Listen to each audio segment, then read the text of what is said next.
Dag, meneer Toppenberg. Ik heb begrepen dat u een hele goede pianist bent.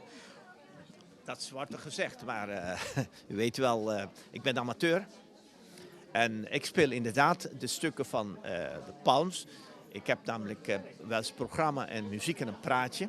En daar heb ik ook van Coco Palm, maar ook van Jan Gerard Palm. Mazurka Elisa, dat speel ik. En vandaar dat ik genoten heb. En ik heb toevallig van Walter Palm, een vriend van mij, ook een kleinzoon van Coco Palm, die partituur, net wat de gevalmachtige meneer heeft gekregen, die heb ik de eer gehad om van hem als cadeau, als schenk te krijgen. En die mars, daar heb ik ook eventjes, denk ik, voordat ik hier kwam, eventjes gespeeld. Dus vandaar dat ik het extra van genoten heb en op de vingers van de pianist gekeken. Dus kortom, mijn dag kan niet stuk zijn.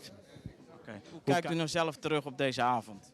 Oh, ik vond het bijzonder plezierig om te spelen. En het is leuke muziek om te spelen, dus ik vond het erg leuk om te doen. Voordat je kennis hebt genomen van deze muziek, kende je hem al? En zijn er struikelblokken die je tegen bent gekomen dat je zegt, joh, dit zou wel moeilijk kunnen zijn om te spelen? Nee, ik ken de muziek niet, maar het ligt heel dicht bij de muziek van Schubert en andere salonmuziek. Dus dat ging eigenlijk vrij. Voor mij was het vrij makkelijk om te begrijpen. Ja. Het is een hele mooie muziek, hele intieme muziek. We staan hier met Bas, de pianist die de muziek volbracht heeft vanavond voor ons. Een prachtig stuk. Bas, je hebt neem ik aan, een hele stukje hiervoor gehad voordat je deze muziek zo mooi kon brengen voor ons vanavond. Waren er struikelblokken voor jullie? Nou, struikelblokken niet in de heel ernstige zin. Dat er echt dingen waren die bijna onoverkomelijk waren. Het is wel zo dat de muziek van Palm, die is voor pianisten voor de linkerhand veel moeilijker dan voor de rechterhand. Dus de rechterhand is vaak heel melodisch, dan kun je gewoon vrij makkelijk spelen. Maar links is het heel moeilijk, omdat je heel vaak grote sprongen moet maken en akkoorden moet spelen. Terwijl het eigenlijk niet een belangrijke partij is links. Het belangrijkste is rechts. Dus het moeilijke is om links zacht te houden. Terwijl het wel heel erg veel beweging heeft. Dat is dus echt, ja, daar moet je lang op studeren voordat je dat een beetje onder de knie hebt. Het samenwerken met jouw collega die de viool heeft gespeeld, hoe ging dat? Nou, dat ging heel goed. Wij spelen al wel veel geruime tijd samen, dus wij voelen elkaar wel goed aan in het algemeen. Moeten wel altijd ook nog heel goed repeteren natuurlijk, maar die samenwerking is uitstekend. Ja, dat is heel fijn. Gaan jullie nou deze muziek nog verder studeren, dat jullie er meer van kunnen spelen? Of nemen jullie dit mee in een tour, als jullie op tour zijn?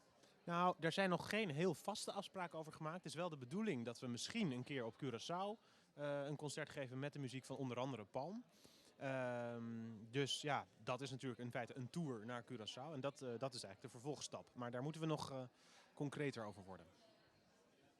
Over de muziek zelf, wat kan je ervan vertellen? Nou, kijk, ik ben als echte Europese pianist ben ik eigenlijk niet grootgebracht met dit soort muziek. Ik ben grootgebracht natuurlijk heel erg met de dus meer standaard westerse traditie.